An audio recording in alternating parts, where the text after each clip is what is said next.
రాష్ట్రంలో తీన్మార్ మల్లన్న లాంటోళ్ళు మళ్ళీ బీసీలకు రాజ్యాధికారం రావాలని చెప్పి పోరాటం చేస్తూ ఉన్నారు, ప్రయత్నం చేస్తూ ఉన్నారు, రకరకాల శక్తులన్నీ కూడగడుతూ ఉన్నారు.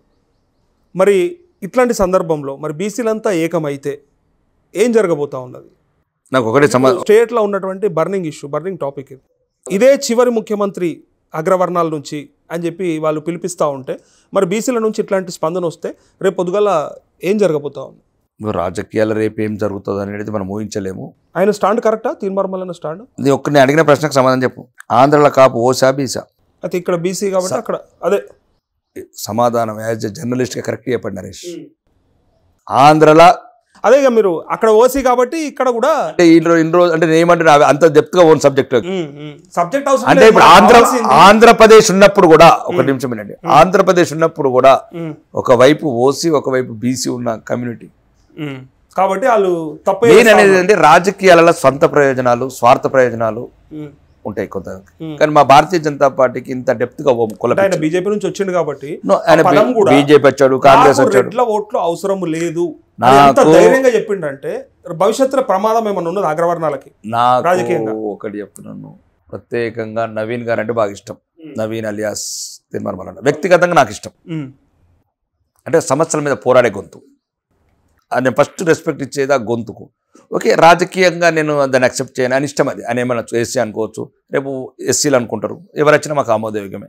ఎందుకంటే మేము భారతీయ జనతా పార్టీలో అంటే మీ ఓట్లు వద్దన్నాడు కాబట్టి చెప్పింది ఆయన చిన్న ఒక చిన్న ఫ్రేమ్లో ఉన్న లీడర్ అన్న. నేను దేశం గురించి మా జాతి గురించి మాట్లాడుతాను, ఆయన కులం గురించి మాట్లాడుతున్నాడు, మేము జాతి గురించి మాట్లాడుతున్నాం. ఇప్పుడు ఆయన ఐడియాలజీ అనేది కావచ్చు, కుల రాజకీయం కావచ్చు, నాది ఒకటే. Right are wrong? Right are wrong అని దీనికి సమాధానం చెప్పమంటున్నా. ఇన్నొద్దులు అక్కడ ఓసీలు ఉన్నది, బీసీ ఎట్లున్నావు ఈడ అది చెప్తాడు. మాకు భారతీయ జనతా పార్టీకి కులం ముఖ్యం కాదు. First point.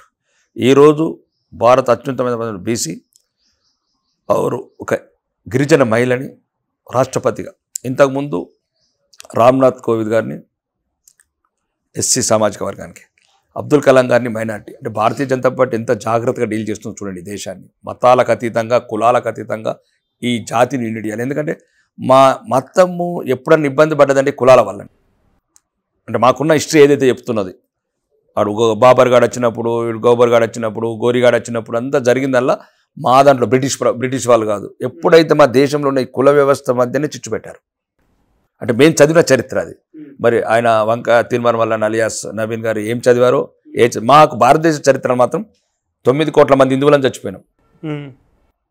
అందులో బీసీలు ఉన్నారు, ఎస్సీలు ఉన్నారు, ఓసీలు ఉన్నారు. సచ్చింది మాత్రం హిందువులు. కావాలంటే 1931లో ఒక బుక్ రాసింది అమెరికన్, పంపించమంటే మీకు పంపిస్తాను, తీన్మార్ మల్లన్నకు పంపిస్తాను. ఈ రకంగా అయితే మళ్ళీ మా జాతి నిర్వీర్యం అవుతుంది, మా జాతి బలహీన పడుతుంది. మళ్ళీ ఏదైతే ఈరోజు ప్రేరేపితమై వాళ్ళ బయటి దేశాల్లో ఉన్న కొన్ని ఉగ్రవాద శక్తులు ఈ దేశంలో ఉన్న మైనార్టీలను రెచ్చగొడుతున్నాయో మళ్ళీ హిందూ మతానికి ప్రమాదం వస్తుంది. మతానికి ప్రమాదం వచ్చినప్పుడు ఇంకా మల్లన్న ఉన్నాడు, రాకేష్ ఉన్నాడు. ఓకే, ఇది మేము జాతికి చెప్పాలనుకుంటాం, తెలంగాణ ప్రజలకు క్లియర్గా చెప్పాలనుకుంటున్నాం. అంటే బీసీల సభ పెడతా ఉన్నారు, ఏకం చేసే ప్రయత్నంలో ఉన్నారు. ప్రజాస్వామ్య వ్యవస్థలో అదొక ప్రక్రియ, దాని తప్పేముంది? ఓకే.